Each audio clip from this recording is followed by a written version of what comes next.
이바울의 선분 묵상. 이사야 51장 17절에서 52장 12절. 오늘 본문을 통해 우리가 만날 영적 원리는 하나님의 백성들은 반드시 하나님의 이름을 알게 된다는 것입니다. 이스라엘은 전쟁으로 황폐하여졌습니다.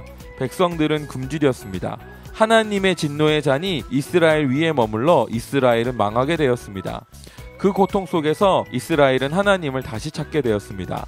하지만 여호와의 이름이 어떠한지 그 능력과 위엄을 알지는 못했습니다. 하나님은 백성들이 자기를 찾는 것에서 멈추는 분이 아닙니다.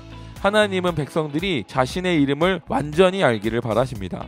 하나님은 모든 상황을 역전시키시겠다고 말씀하십니다. 모든 상황이 역전되었을 때 그 하나님의 영광과 구원을 볼 때 이스라엘이 하나님의 이름을 완전히 알게 되기 때문입니다. 하나님은 자신의 이름을 알리기 위해서 반드시 당신의 백성을 구원하시는 분입니다. 그로 인해 이전에 이스라엘과 처음 언약을 맺었던 것처럼 하나님과 이스라엘의 관계가 회복되기 때문입니다. 우리의 삶에 많은 우여곡절들이 있습니다. 하나님은 그 모든 과정을 통해서 당신의 백성들이 하나님의 이름을 알게 하십니다.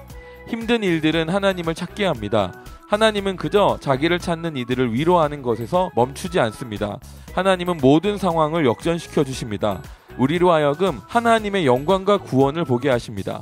그것을 본 우리는 하나님을 완전히 인정하게 되고 하나님을 경외하게 됩니다.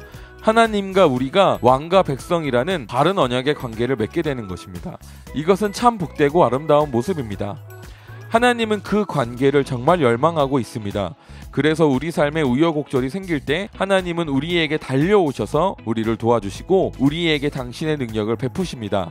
하나님의 도움이 없다, 능력을 베푸실 힘이 없다는 거짓에 속지 마십시오. 하나님은 힘든 상황 속에 있는 우리에게 달려오셔서 우리에게 영광과 구원을 보여주려 하십니다.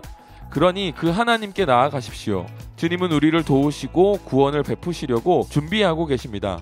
이것이 당신의 백성에게 반드시 당신의 이름을 알게 하시는 하나님의 모습입니다. 오늘 하루 이 하나님을 묵상하면서 하나님의 영광과 구원을 보시길 바랍니다. 묵상에 동참합시다. 각자의 묵상 댓글로 남겨주세요. 함께 묵상하는 문화를 만들어 갑시다.